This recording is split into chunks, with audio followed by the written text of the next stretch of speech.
All right, you're on.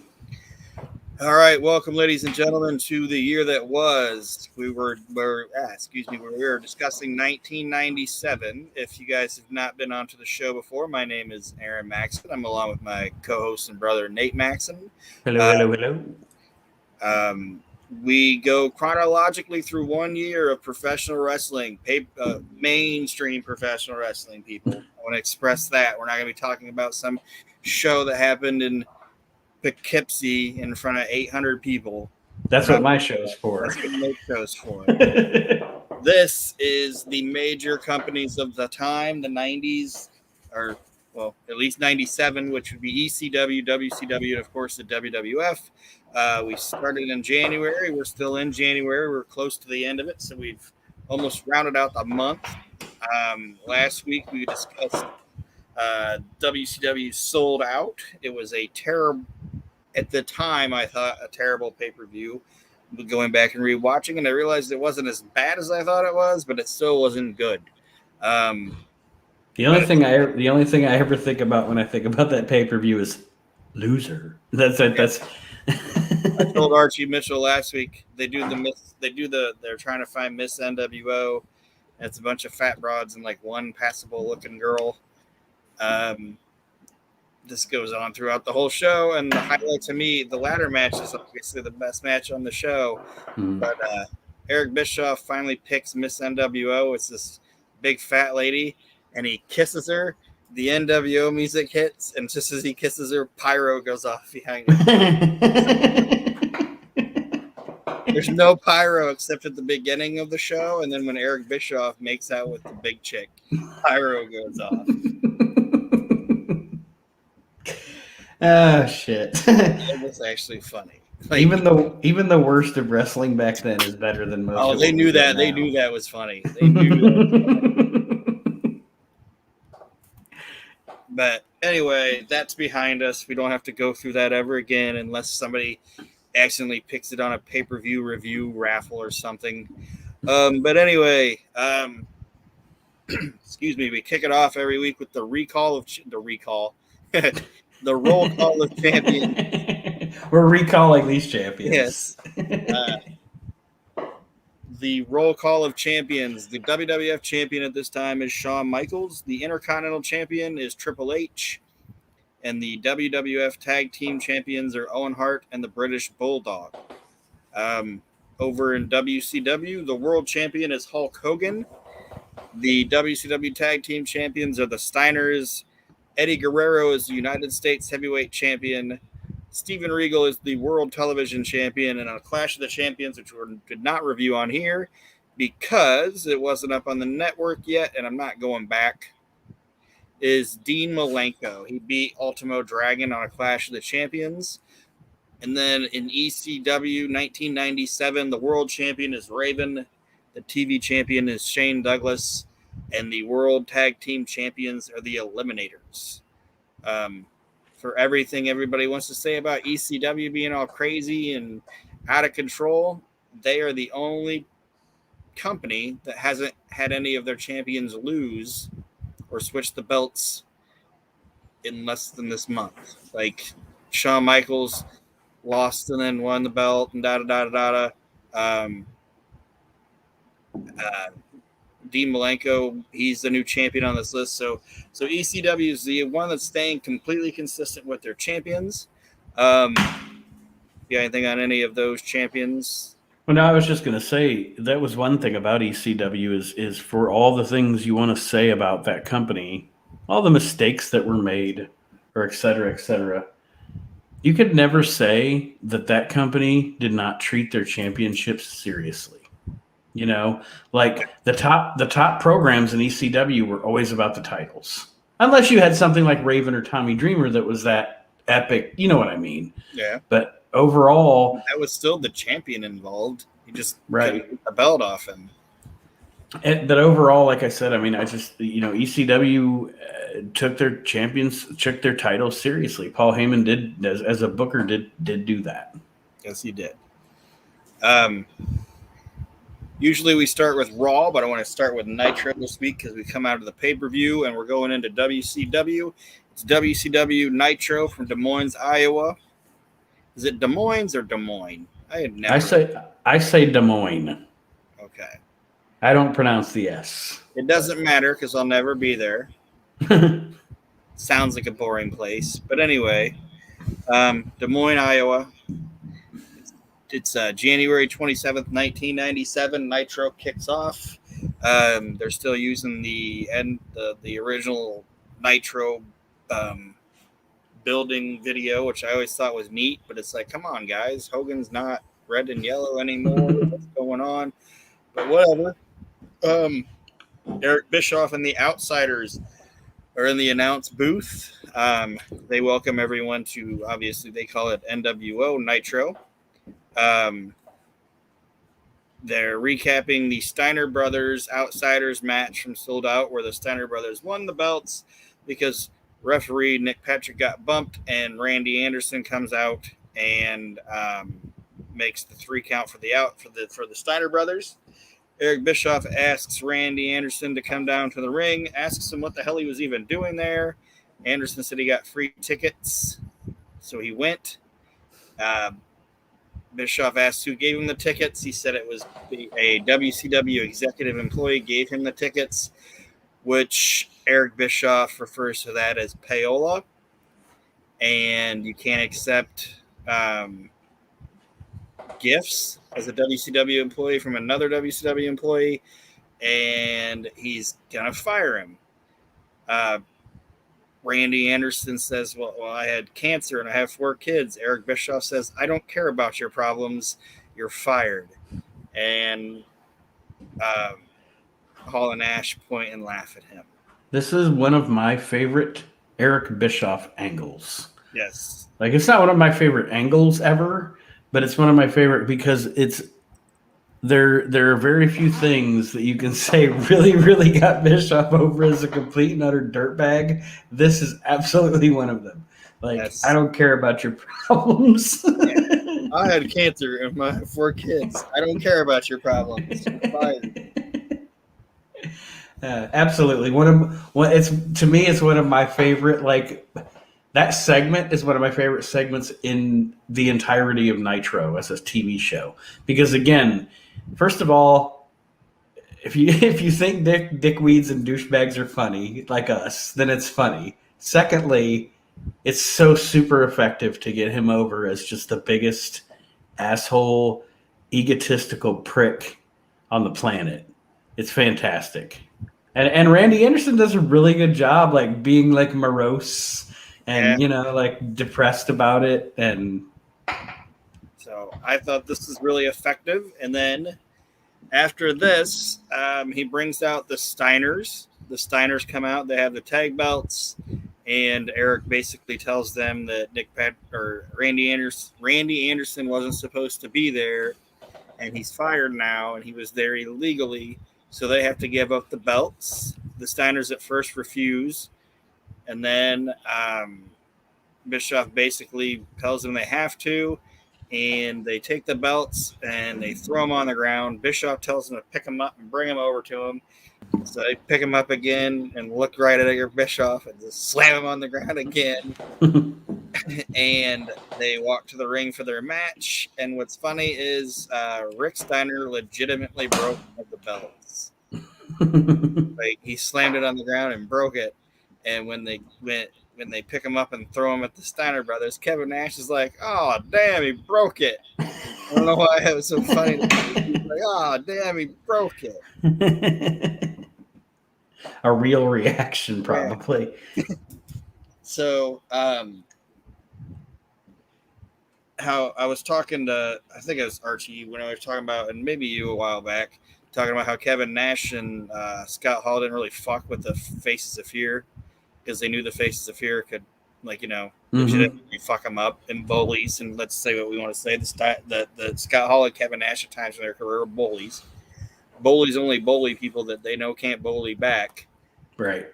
So that's why they were always cool with them. But the Steiners, they were always cool with them because from everything I understand, Kevin Nash and Scott Hall were, like, really tight with Rick Steiner. I don't know. I never hear him say anything real good about Scott. I never heard him say anything bad about Scott either, but I've heard him multiple times talking about really liking Rick Steiner and Hunter. Yeah, they were all buddies. I guess they from. I mean, I think from what I understand is they all kind of became friends when they were in WCW in the early '90s, and then it just. I mean, I think from what I understand, Kevin Nash or no, I mean Scott Hall was the one that talked Vince into hiring the Steiner brothers for in '93 or '92, I guess I should say. Yeah. So I think that's why they always actually put those guys over, because in the next match it's the Steiner brothers versus the Faces of Fear, and during the match they don't even they don't bury them. You know what I mean? Like usually they're just making fun of people. They're actually saying these Steiner brothers are tough and tough opponents and everything, but they didn't legally win them. Like they don't come out and just say, oh, they cheated or they're at pricks or anything like that. Right. They're actually putting them over. It's a pretty decent match between the Steiners and the Faces of Fear. There's at one point where Mang does that backdrop the guy into Barbarian, and Barbarian catches him and hits him with a power bomb. Or that spot? Yeah. I don't know why it's even more I don't know why it's an impressive spot, but it's even more impressive when they do it to a guy like Rick Steiner. Like it's cool when they do it to I don't know, Rage or something. Well, he's a big dude too, but it's just something about them doing it to one of the Steiner brothers. You're like, Jesus Christ. But they do that spot, which gets a big pop from the crowd, and then I just always love that. Mang just throws that motherfucker, be like, see what you can do with it. Like he doesn't even look at him; he just throws him at another man, throwing another man at another man. It's fantastic. But the Steiner brothers end up winning because Scott gets a belly-to-belly on Barbarian. And the Outsiders and Eric Bischoff are out of there. They got their business done. So Tony Schiavone and Larry Zbyszko are out. Actually, I always kind of liked those two together. Then we get, as far as I know, the first appearance of 1997 on Nitro of the one-day future, probably Hall of Shamer, Roadblock. Roadblock's coming out, and he's going to go one-on-one with the Giant. Oof. And you would think nothing is going to happen in this match, but in this match, the Giant hits a drop kick, which knocks Roadblock over the top rope and through a table at ringside. It's insane. Well, that Rochester Roadblock guy, he got into the business by jumping the guardrail. Yeah. I forget who he jumped it on, but yeah. I think it was One Man Gang. Maybe. I'd have to go back and check. But anyway, yeah. But yeah, this guy took a drop kick from the Giant, spilt over the top rope, and fell through a table. And then Giant got him back in the ring, choke slammed him 1, 2, 3, and then Giant calls out Hulk Hogan for later tonight. We don't get an answer for sure if Hogan's going to accept, but he puts the challenge out there. So what you thought was going to be kind of a throwaway whatever segment actually kind of turned out to be something. It wasn't as bad as it sounds. It was actually pretty entertaining. I was like, wow, that was okay. Next, Jeff Jarrett versus Eddie Guerrero for the United States Championship. Eddie Guerrero is your United States champion. Jeff Jarrett is wrestling, obviously, with Eddie Guerrero, and then Mongo comes out, being led to the ring by Deborah with his briefcase. She asks him to hit Eddie with the briefcase, but he hits Jarrett instead, and Jarrett wins by DQ. And this fucking thing will not die. Every week she brings him out. Hit him with the case. I won't hit him with the case. Hit him with the case. And then he hits Jeff Jarrett, and then the commentators are all shocked. Every week. Like they didn't see it last week. It happens every week. Like this is bad. I forgot about how I guess I didn't even think about it at the time, but Jeff Jarrett versus Mongo McMichael is one of the worst goddamn feuds in the history of professional wrestling. And it just drags on Just drags and forever. drags and drags. I don't even know if there's ever a payoff. I think Jarrett quits before there's even a payoff. Probably. That was kind of his modus operandi during this time in wrestling anyway. It's like, my God. It takes forever to get nowhere. And then WCW does one. They've done this a couple times, and I always thought it was always just like, I don't know if Kevin Sullivan thought it was a good idea, but it's always a stupid gimmick. They say they finally gotten permission to show footage of Starrcade between Roddy Piper and Hulk Hogan, and they start playing it, and then Eric Bischoff from the truck stops the tape right before Hogan loses and comes out and says, I'm not going to let you show that footage. I'm not going to let you show that footage. Okay.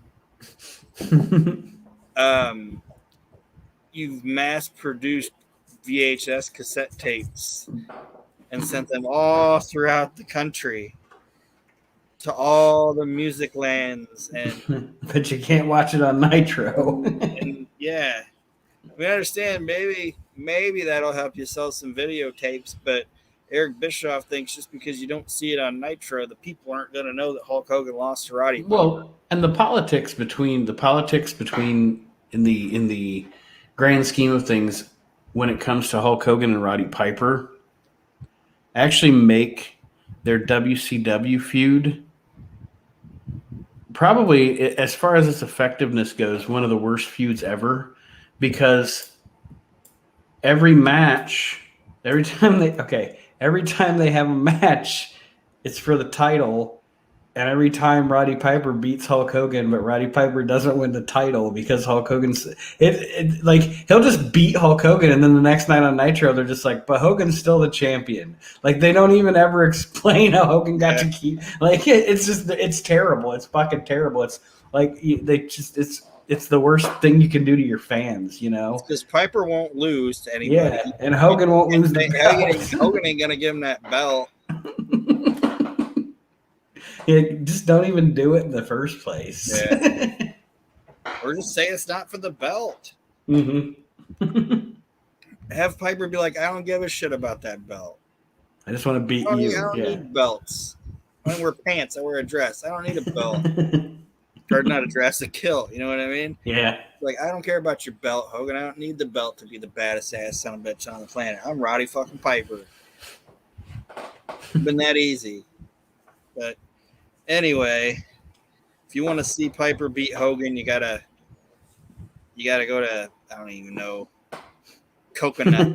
Gotta go to Video Connection or Coconuts, or what was some of them other ones? Go to National Record Mart. There used to be so many, and now there's none. Now there's none. There's an FYE in Lima, Ohio. That's it. When you walk in, somebody's like, "Hey, oh, it's been 7 hours. I haven't seen anybody." That was dumb, but anyway. So Bischoff says that you can't. That's how I always think about those people when I go into like a place like that. Like, I used to think they were being annoying, but now I understand. It's like they're lonely. They haven't seen anybody all day. There's not like there's multiple people working there anymore. I guarantee it's a manager and 3 people. You are working at the mall. You used to be able to get some good food. Now there's like a Panda Express and a Cinnabon. And maybe the big pretzel place. Yeah. And that's it. Or whatever. That's it. It's like I used to go to the mall to get food. Now I leave the mall to go get something.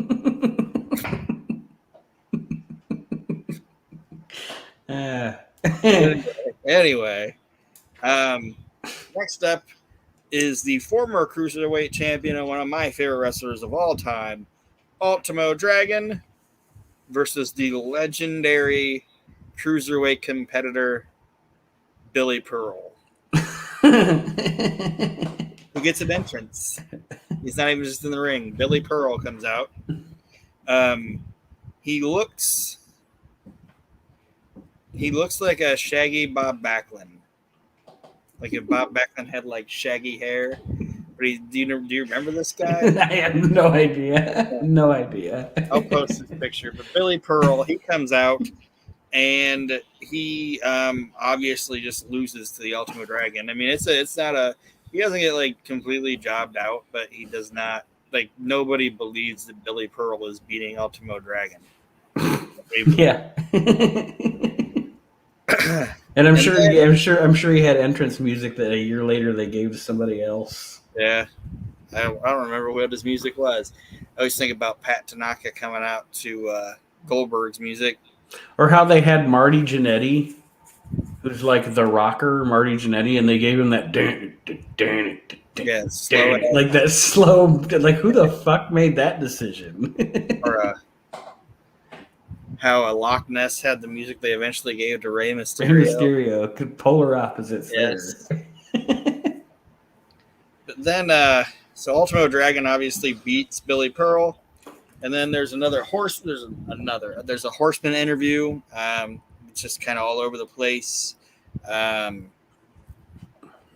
They all speak. Not a lot's being said. A lot of WCW right now is kind of treading water with some of their storylines and things like that. It's like somebody's got to end, guys. It's kind of dragging here. Like there's only so much you can get out of Chris. I loved watching it. But how many times can you have Chris Benoit and Kevin Sullivan wrestle in the bathroom?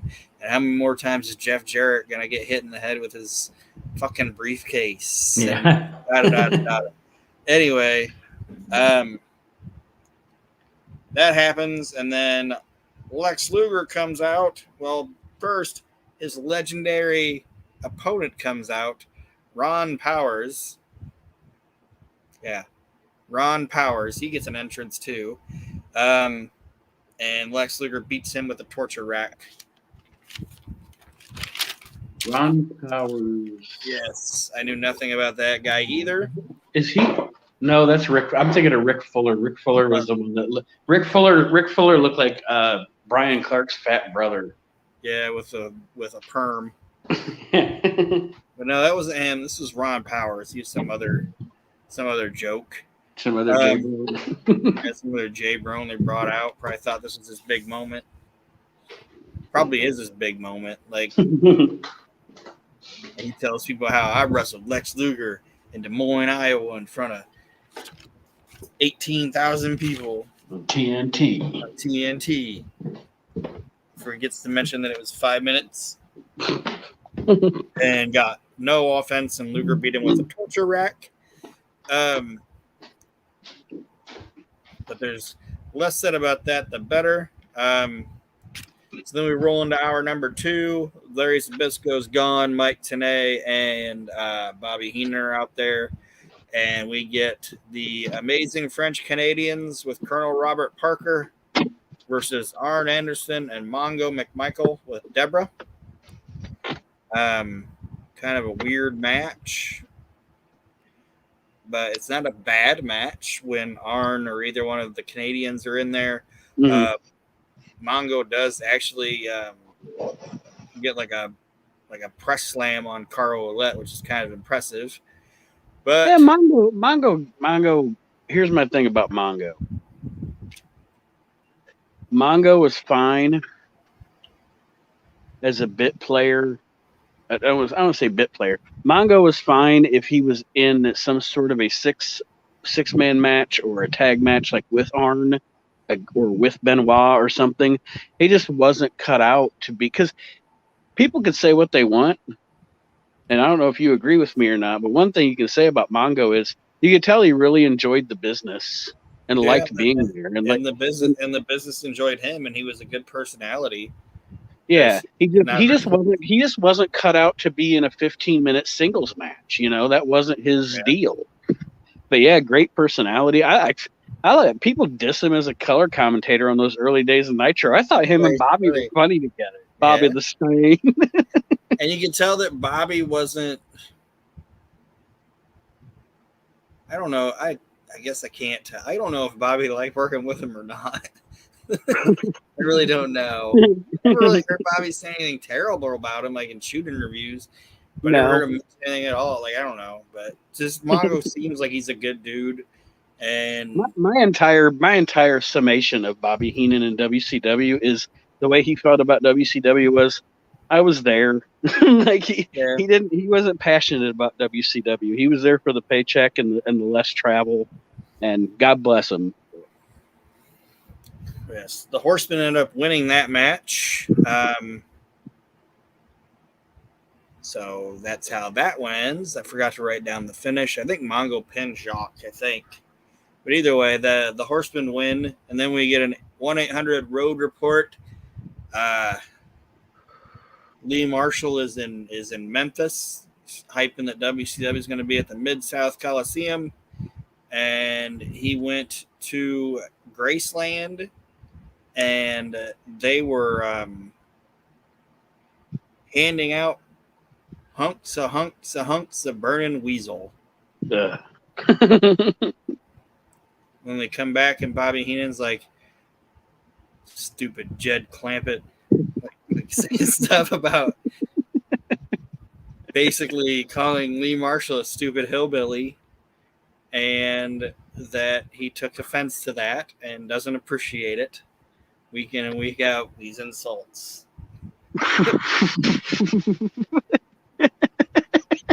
Fucking mad. Then the Outsiders come out for their tag team title defense, and they are defending the tag team titles against the legendary tag team. Are you seeing the trend here? I sure am. Legendary tag team of the Extreme. Devon Storm and Ace Darling? Yes. How did I know that? Because I'm a nerd. That's how I knew that. I understand that, but they say this is the first match here in WCW for the Extreme. Okay, then how are they getting a tag team title shot?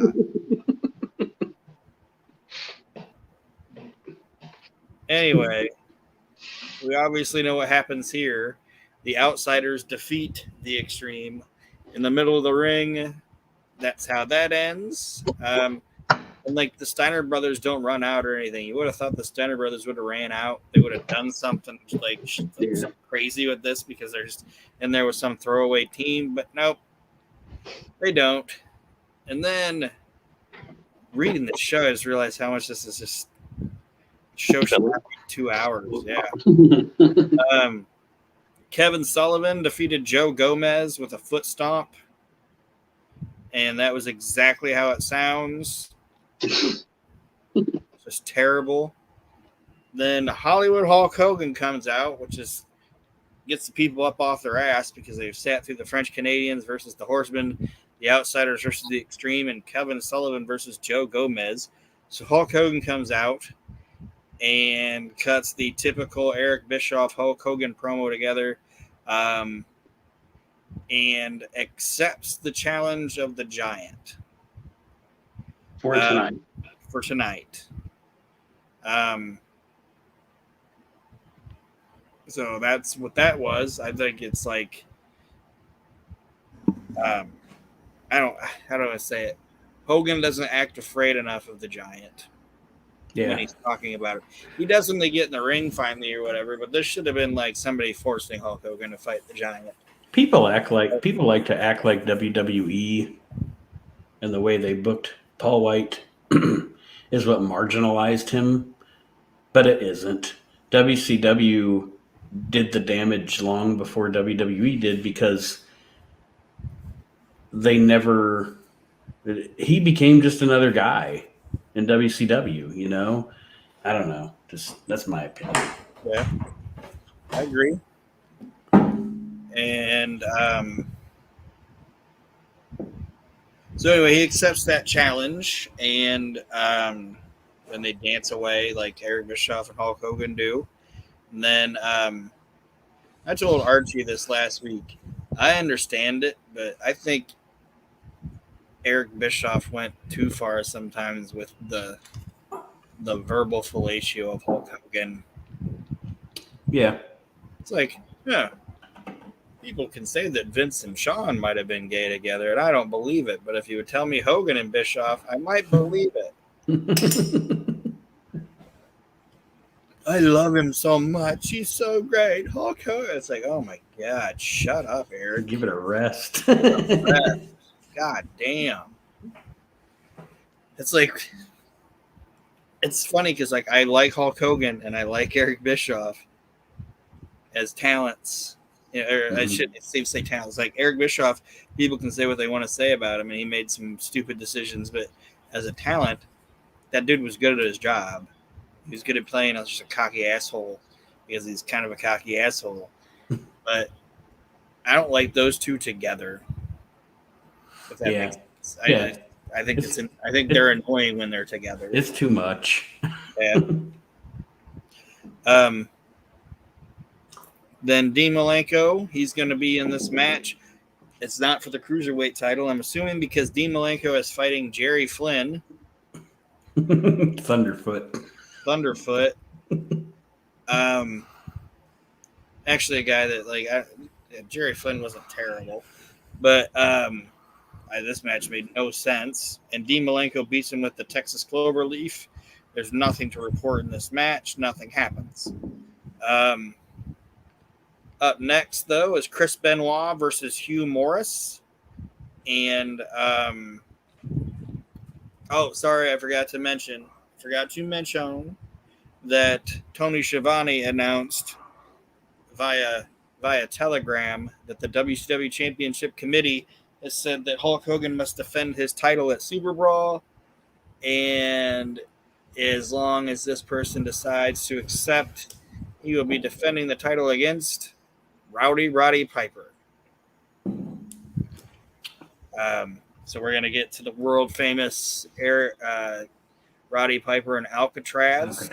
Yeah. Which led to one of the greatest shoot stories of all time. You remember that one? Too close to Portland. What are we too close to Portland? But you got a lot of candy and cigarettes over in Alcatraz, didn't you? Like, I just think about Roddy Piper getting fucking squared up by Scott Hall, man. Like, the one guy that's probably not afraid to fucking jab with him. You know what I mean? Yeah. Fuck this guy. Everybody else probably go, I want to say nothing. Piper, Scott Hall's drunk. He don't give a fuck. What are we, too close to Portland? Guaranteed contract. Fuck does he care? It's one of the greatest lines ever. Actually, the best thing is, what is it, real? Yeah. That's the best thing. That's what I looked at and was like, what is it, real? Are we too close to Portland? But you got a lot of candy and cigarettes in Alcatraz, didn't you, Pipes? It's fucking great. Scott Hall was one of the last guys to come up through the territories. Yeah. So he's got his story, and the reason I think his stories are great, and I think the reason I think his attitude is the way it is because he was a territory guy. He was one of the last territory guys in the new school. You know what I mean? Yeah. Like he brought a territory mentality to big corporate wrestling. And that does not always mix. He had a good run till he threw a plate of spaghetti and that he was dating. Did you ever hear that? Yeah. He was dating one of the TNT executives, and she said something about him drinking too much, so he threw a plate of spaghetti in her face. And then Eric Bischoff was like, "There's nothing else I can do for you. I've tried. HR is involved now. You threw spaghetti in the lady's face." Then Giant and Hogan have their match, and it is typical NWO. Everybody NWO comes out. It's a swash. There's no really ending to it, and that's how we go off the air. That's how every Nitro seems to go off the air. Especially in this era. Well, actually, I shouldn't say that's all that happens. Luger does come out, and then he stands next to the Giant, which is kind of a good little way to go off the air, because I've been talking about how the Giant doesn't have any friends, because he was the first guy to go to the NWO and then come back. and then come back. And they explained a couple times that's why nobody was coming out to help the Giant when he's getting beat up. So, I mean, I guess they technically did kind of do something, but it is the beginning of one of my least favorite tag teams of all time. Lex Luger and the Lex Giant. Luger and the Giant. Yeah. I don't know. I don't have a strong I guess it's kind of like you said about Hogan and Bischoff. I don't have a strong disdain for either one of those guys. I like them fine, but as a team, they were boring. I did not like them as a team. This is,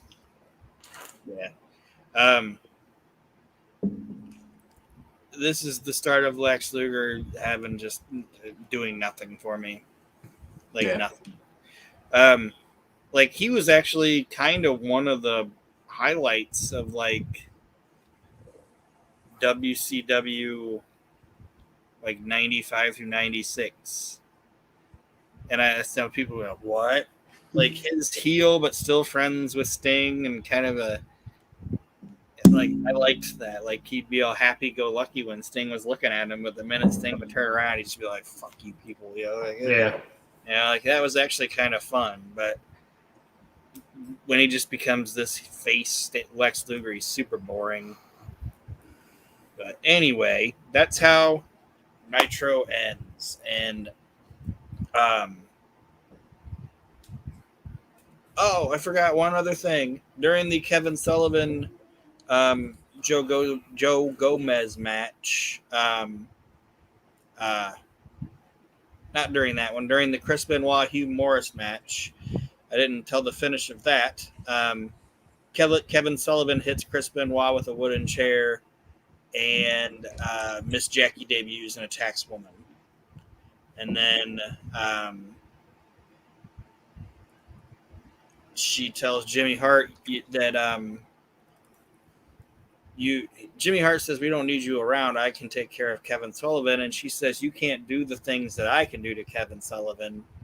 And Gene Okerlund's like, good Lord.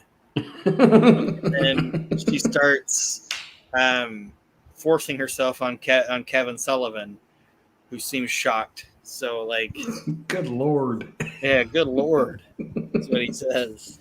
Forgot about that. That's how they should have ended it. That was the main event right there. But anyway, that was obviously the big highlight of the show was Jackie saying she was going to fillet Kevin Sullivan. Mean Gene saying good Lord, and Kevin Sullivan, Jackie's too much woman for him. It was pretty entertaining, actually. So any thoughts on Nitro? I think I said them all. All right. It's pretty boring. Now we're going to move into WWF Monday Night Raw from the same day, January 27th, 1997. This is another show that doesn't have a whole lot going on it.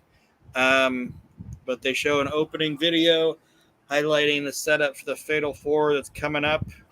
And then the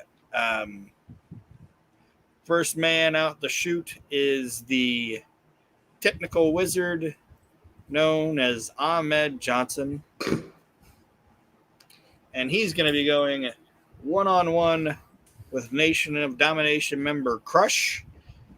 And as Crush is coming out, we see footage of Savio Vega turning on Ahmed Johnson in Madison Square Garden last Saturday. But Savio Vega had yet to technically join the Nation of Domination. He had to technically join them. He just turned on Ahmed and left. House show business was down at this point, and that was beneficial for people that went to house shows, because to get you to try to go to house show, to try to get you to go to house shows, WWF would fucking do hot angles at a house show. You know, I mean, Diesel turned on Shawn at a house show. You know, and they were just trying to get people to go. Yeah. And they would always, shouldn't say always do it, but they do them at like Madison Square Garden so they could show it on TV because they wanted to make sure the building looked full and people were like into it, shit like that. Because you might try to do something, whatever, and there's gonna be like 2,000 people there. So obviously, you get a big building, but that match goes on, and Farouk comes out and he pulls Ahmed out of the ring, and Ahmed awkwardly falls out of the ring. Like he doesn't like grab the rope right or whatever, and just plops to the ground. So then Farouk has to pick him up, and and he smashes him into those steps, and you can blatantly tell the frustration that Ron Simmons is having to work with Ahmed Johnson. You can see it in his face, like when Ahmed just plops out of the ring, you can just see it. Like he's like, "Come on, man!" Like he literally said, you audibly hear him say that. Come on, man. Like he makes it like he's telling him, like, "Get up," yeah, you know. Yeah. Just, like, he plops to the ground, and he doesn't say, "Get up, fool." He goes, "Come on, man." And then he just yeets him into the steps. It's fucking great. I laughed my ass off, and Ron Simmons said, "Come on, man." You bloated motherfucker. Like, I know you say it, but he was never good. Ahmed Johnson was never good. No, he was over. He was over, but he wasn't good. He was never good. Like, but there was a time. There was a time before probably from the time he came in at Survivor Series 95 until honestly probably about the time that the Farouk feud started. That son of a bitch was over. People were into him, but you're right, he was never good. It's terrible. It's kind of like Beefcake. Like Beefcake had times in his career where you got to give it to him. People fucking loved him. He was fucking over, but he was still the shits, you know? Yeah. Ahmed's Warrior. Warrior. Ahmed's still not as bad as Beefcake. But, anyway, sorry. Ahmed gets slammed into the steps. Rolled back into the ring. Crush hits him with a heart punch and pins him 1, 2, 3 in the middle of the ring. Ahmed Johnson loses. And Vince McMahon goes, "That's unbelievable." Like, what? That is unbelievable. I don't know if Vince knew the finish of that match because it sounded like legitimate. Like, Vince is like, "What the fuck?" Like, I think, like, why wasn't it? I don't think Vince McMahon knew that Ahmed Johnson was going to be putting over Crush. But anyway, so we come out of that, go to commercial, come back. There's like a 1-800 a Western Union commercial from like 1997. It's the one with the guy who looks like Al Roker wearing Groucho glasses. Remember that one? Yes. Yeah, they play that one. I only remember that from watching Raw in '97 so many times. Yeah, and like he didn't send his mom's her Western Union, so she got kicked out of the house or whatever, and she comes out and she's got Groucho glasses on. I was like, what is going on? And why are they wearing Groucho glasses? But anyway, we watched that so we can see some more clips of this Fatal 4-Way setup, which brings out Shawn Michaels, which we come back and the people are like, we want Shawn. And I understand that Shawn was over, but there is no way that. So that was the first thing that was going on when they came back from commercial. Like, Vince was already in the ring, and he's probably priming them people. Like, let him hear this. I want him. I never heard that y'all want him. And then that way, when they came back from, and I'm saying it's a good idea, but that's what they did. Right. Shawn Michaels gets brought out, finds out he's fighting Sid on Thursday Raw Thursday. And then Vince McMahon introduces Bret Hart. Bret Hart comes out. He confronts Shawn Michaels, and then The Undertaker comes out. He gets in the ring, and he has back and forth with Bret and Taker. And then Steve Austin's music hits, and I know it's 1997. It's the beginning of 97, and I watched this as a kid, but it is so surreal. And I know everything's a time, like a time frame thing, but it is surreal to hear like the glass break and people not freak the fuck out. Yeah. Like you're like, I forgot that was a thing. I like, you know what I mean? Yeah. I just always remember that the glass would break and The people everybody would go ape lose shit. their fucking minds. This thing, it breaks, and there's some people that are like, yeah. But other than that, they're just kind of watching. It's like, I always forgot. I always forget that there was a time that dude wasn't the biggest fucking thing that ever existed. Yeah. You know what I mean? Yeah. Like, I just forget. But it's like, you're right. There was a time before Elvis was a thing. Right. There was a time before nobody had any fucking idea who the Beatles were. Or yeah, I remember. There used to be a time when nobody had any idea who Jack Nicholson was. You know, that type of thing. But that's what it's like with Steve Austin. I forgot. But his character, he does something cool. His character doesn't get in the ring. Like, he's like, nope. Like, he cuts his promo from the aisle. Because why is he gonna get in there when Shawn Michaels, Undertaker, and Bret Hart are all there? Yeah. You know what I mean? So his character's like, nah. So he just cuts his promo. I'll just talk my trash down here, thank you. Yeah, and they have Jim Ross come out there and hold the stick for him, and he's like, so I'm gonna tell you right now, I don't give a. He's doing his Steve Austin thing, you know, and he goes, and I'll see you two at the pay-per-view, and I don't got time for this now. And he goes to turn around, and Vader is lurking in the shadows. When he sees Vader lurking in the shadows, Steve Austin goes, on second thought, maybe I will come in there and kick off his ass. Because he doesn't want to go fuck with Vader. And then which is a great move by Austin for two reasons. First, it gets his character over. Second, it gets Vader's character over. Yeah. He sees Vader's big ass in the shadows. He's like, second thought. And that was like really funny. But then he doesn't even end up getting in the ring with them. He ends up powdering out and taking it sideway or whatever. And it was a pretty good segment. And I actually liked Vader being off in the shadows and Steve doing that thing. Like, Steve was the highlight of it. Because Undertaker was just saying his Undertaker shit. Bret was saying his Bret shit. Shawn was being Shawn. I'm not, when I say shit, I don't mean like bad. I'm just saying. Right. But Steve was the highlight of it. And then we get a match between Doug Furnace and the British Bulldog. And it is very boring. Like, this match is boring. It's not bad, but it's not good. It just drags, and the people don't even give a shit.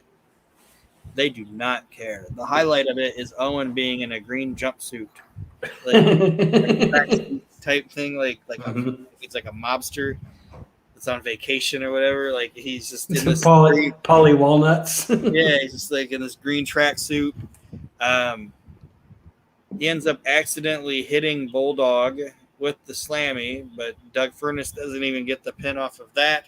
Bulldog gets back up and then ends up doing a variation of that finish that him and Bret do at SummerSlam, where he stops the roll up, grabs the legs, and pins Doug Furnace 1, 2, 3, and like fans don't even react to that.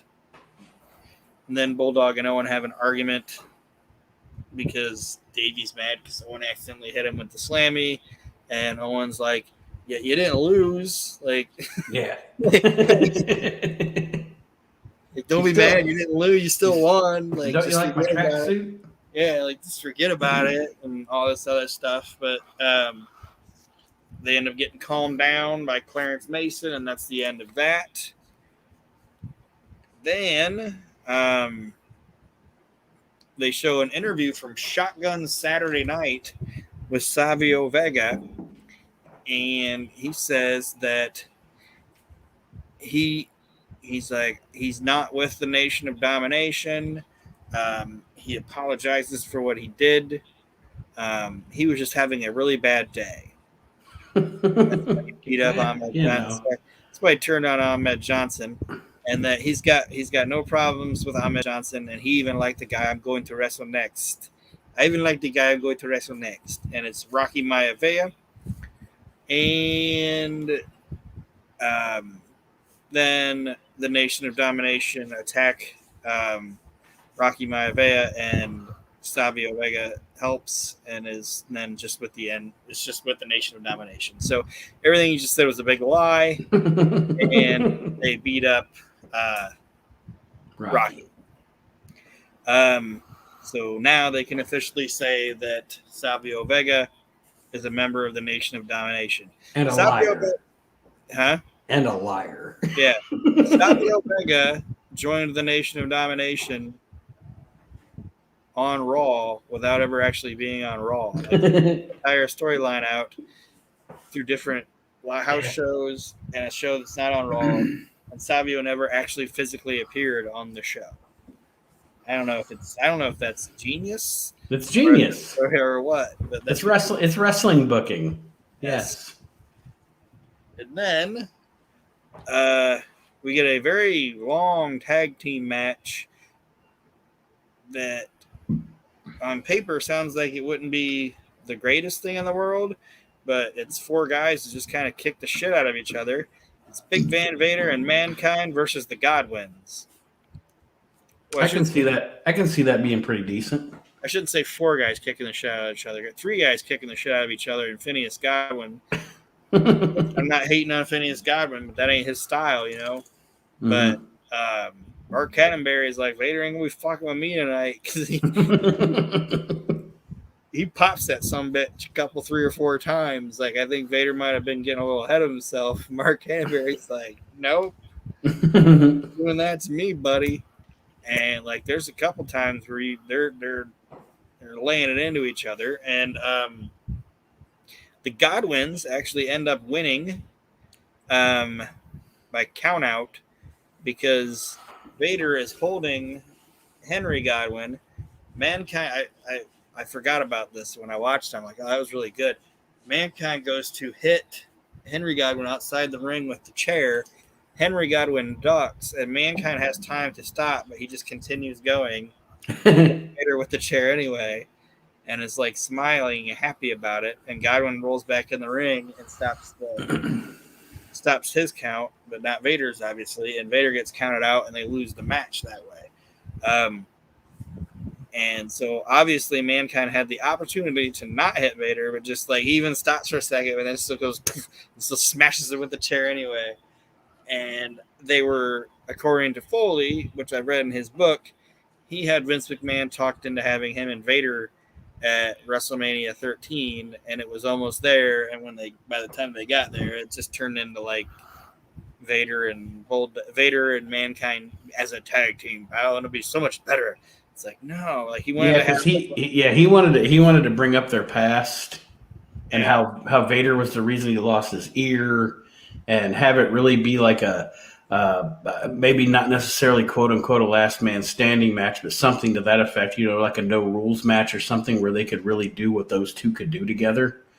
And then you're right, they just changed the plans on them. They were like, well, we don't have anybody for the Bulldog and Owen, so we're just going to have you and Vader remain a team, pal, and blah blah blah. And that's why this starts. And then if you notice, you'll notice as time goes on, the dissension, quote unquote, just kind of fades away because Because why do something interesting when we can have a tag team match? WrestleMania 13 is like the most jumbled around card, but it's great. Yeah. And a lot of the WrestleMania 13 looked kind of poopy on paper. It wound up being a really good show, but if you look at it from just looking at the card on paper, you're like, oh, this probably blows. And a lot of the shit that got jumbled around was like hindsight being 2020, or it worked out for the best. Like Shawn and Brett in a rematch would have been great, but you would have never got that Shawn Michaels Steve Austin match. Yeah, would have never popped off Steve Austin. You know what I mean? Mm-hmm. But anyway, that's not how we go off the air. We go off the air because Ahmed Johnson is now chasing the Nation of Domination out to the parking lot. He ends up throwing. He's chasing them. They're in their car. He ends up throwing one of the PG-13 into the trunk of this car, and the other one's hanging out the driver's seat or the passenger door, and the car rolls away, and that's how we go off the air. I distinctly remember this. I don't know why, but I remember this whole scene. It was ridiculous. Or like kicking out of the passenger car, and he threw Jamie Dundee into the trunk. So if you try to think of wrestling real, that means Crush is driving down the highway with Wolfie D's feet out the ropes and JC Ice in the trunk. Farouk's probably in the back seat. Come on, man. Come on, man. Yeah, that's how that ended. So that was Monday Night Raw.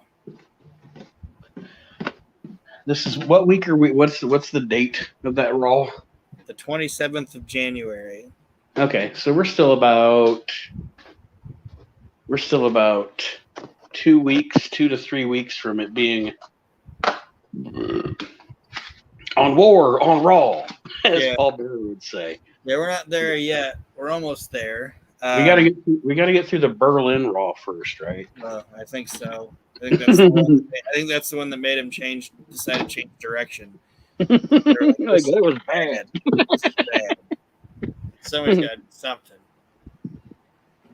So that's how Raw went off the air. So unless you got anything else on Monday Night Raw.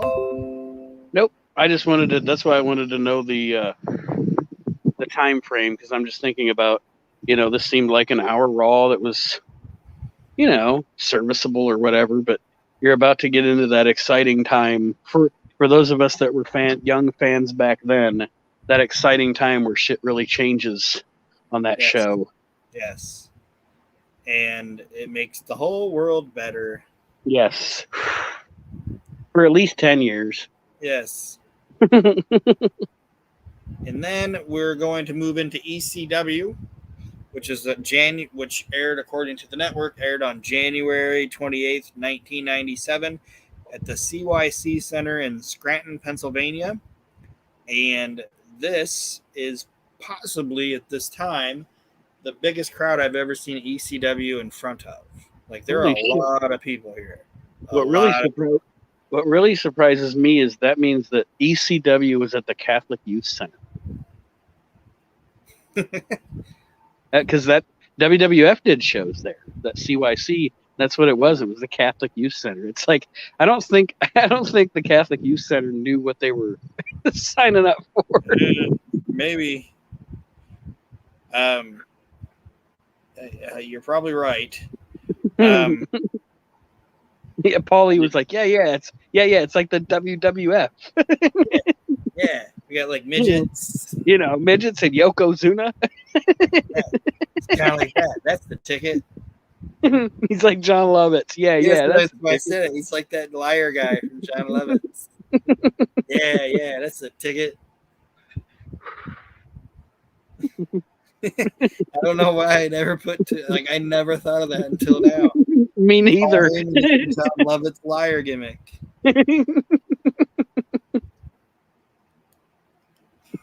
He kind of looks like it a little bit. Yeah.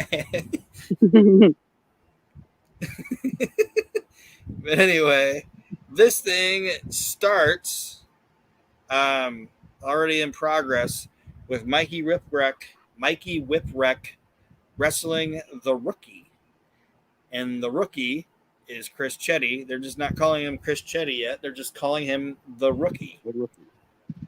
And Mikey Whipwreck ends up winning.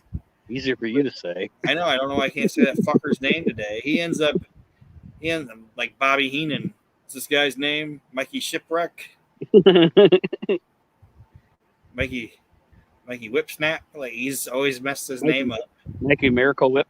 Yeah. But Mikey ends up beating him with a roll up, well, kind of like a cradle deal. And for some reason, Joey Styles calls it the banana split.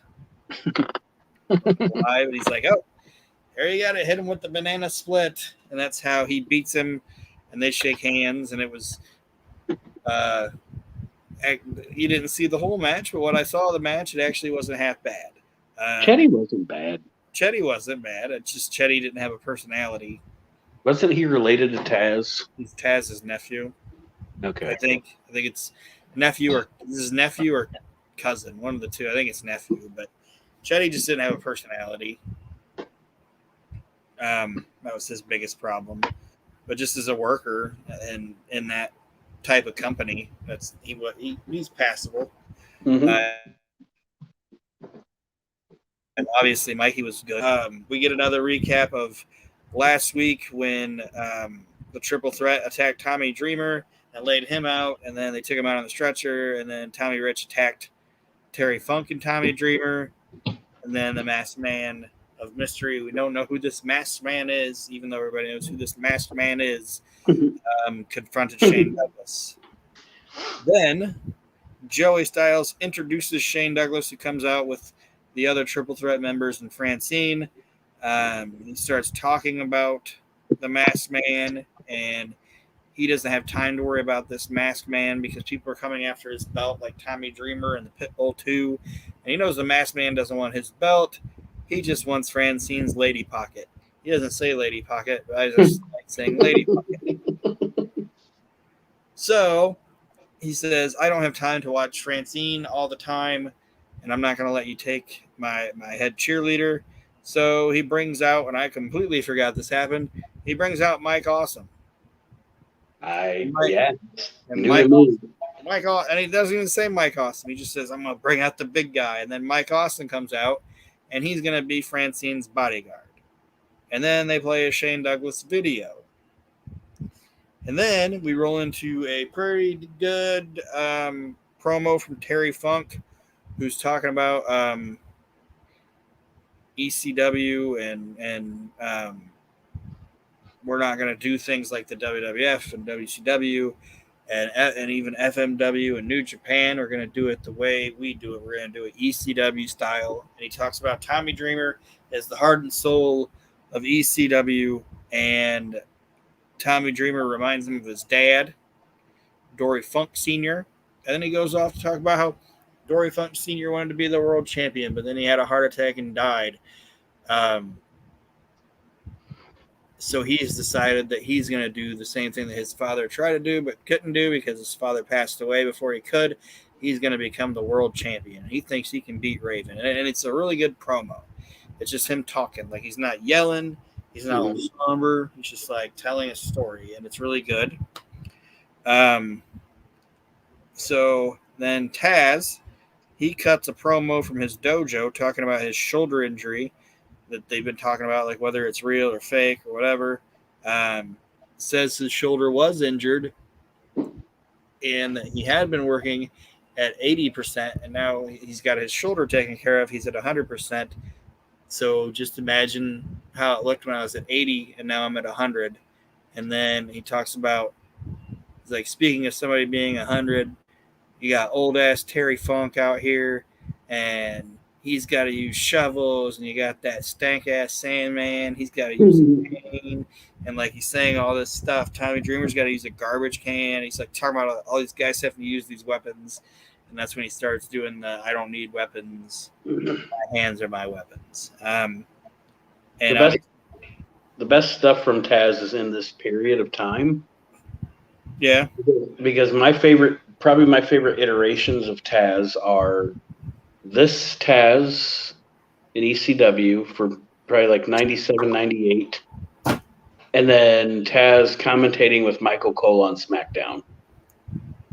Yeah. Taz is this is gonna sound stupid, but Taz is Jesse Ventura to me. He's the Jesse Ventura of the '90s. Mm-hmm. Taz did nothing for me in the ring. Like really, he did nothing for me in the ring. I don't. When I think of like, oh, great workers and shit, Taz doesn't pop into my mind. But when I think about great on-air talent, Yeah. I think of Taz. And Jesse Ventura is the same way. Jesse Ventura was trash in the ring. Like he did nothing good in the ring. Just garbage. But as a personality and like cutting promos and doing like arm wrestling competitions, he was entertaining. But then when the bell rang, you're just like, I don't want to see it. Look at this guy lumbering around. Yeah. But you get him in the booth, fucking a gazillion stars, man. I love Jesse Ventura that way, but here we go. Yeah. But you mean to tell me that Dusty Rhodes only weighs 200 pounds? You know what I like about the Macho King and Shea pay their taxes. Implying that Dusty Rhodes and Sapphire don't pay taxes. It's all the shit he would say. Oh, Gorilla Monsoon at one time was like Macho Man or Mr. Perfect was coming out with Genius. Oh yeah, I wouldn't want him behind me. I wouldn't want me behind me. What do you mean, Monsoon? I mean, look at him. Good shit. Good shit. But then, so Taz cuts his dojo promo, kicks out the crew, and then Raven cuts a promo on Stevie Richards. And then we see footage of Stevie Richards taking on Little Guido, which he ends up beating Little Guido with a super kick. And then Joey Styles mentions that in the next match, Raven has everything on the line because if he wins, he gets his title back, which Sandman is holding captive. But if he loses, not only does Sandman get to keep the championship, but he gets to shave Raven's head in the middle of the ring.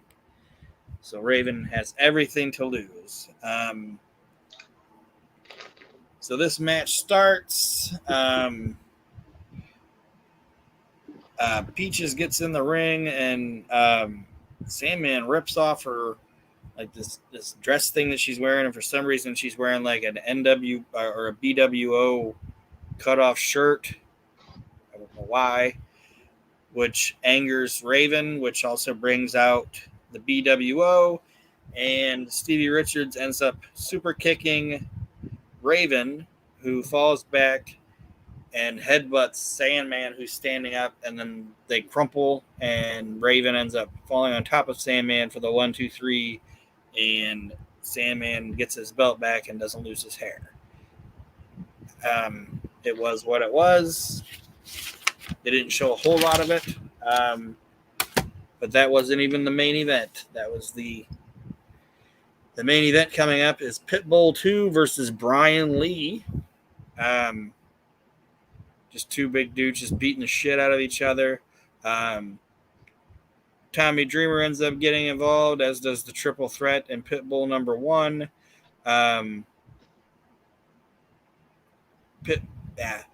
Pitbull number 2 ends up taking even more. Like Pitbull number 1's like, he hurt my neck again, because Shane hits him in the back of the neck with a chain.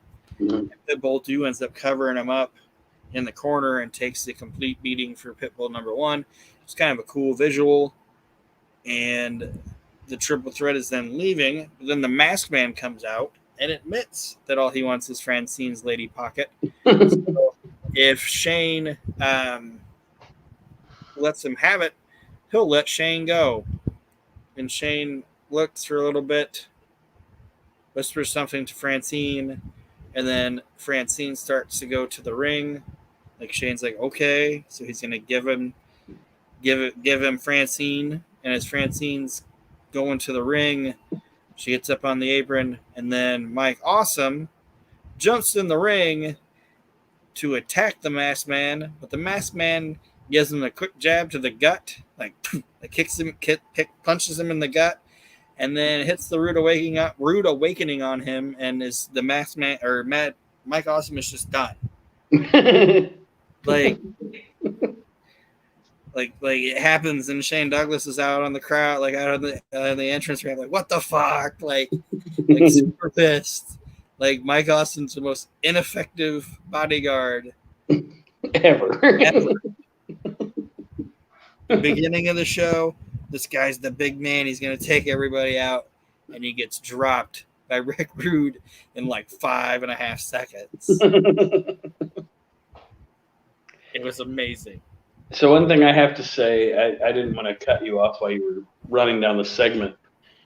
You know what is one of my things that I've always thought about, and I don't think I've ever even brought it up even on the show, on any of our shows. One of the things that I've always thought about Pitbull number 2. All right. He has his Pitbull. Okay. His ring name was Pitbull number 2. Yes. His real name is a cool wrestling name. Anthony Durante. Anthony Durante is a cool name. Like that should have been like, you know what? Does that sound stupid? Like no. I just think Anthony Durante is a cool name. Like that would have been a cool ring name. Yeah, and they would have been great in the WWF. I think both of them together. I know. I know Anthony Durante had personal problems and demons and shit. That's probably what held him back. But yeah, they would have been. I think they're like a team that I think would have made it there if they would have actually been able to fucking keep their heads on straight. And I agree. And obviously, Gary Wolf was accident prone, so that's probably something that didn't help either. But all in all, it wasn't a bad week of professional wrestling, but all three companies are suffering from, I don't want to say it, stagnant water right now. Everybody's just, it's like there's some Lynn and Benoit, the Mongo, Jarrett thing, the Nation of Domination versus Ahmed Johnson. That never ends. Like there's just things that just need to go, but things are like that. Things are about to start popping. Yes, moving into WrestleMania 13 time. Looking forward to that. And don't sleep on that Fatal 4-Way match that's coming.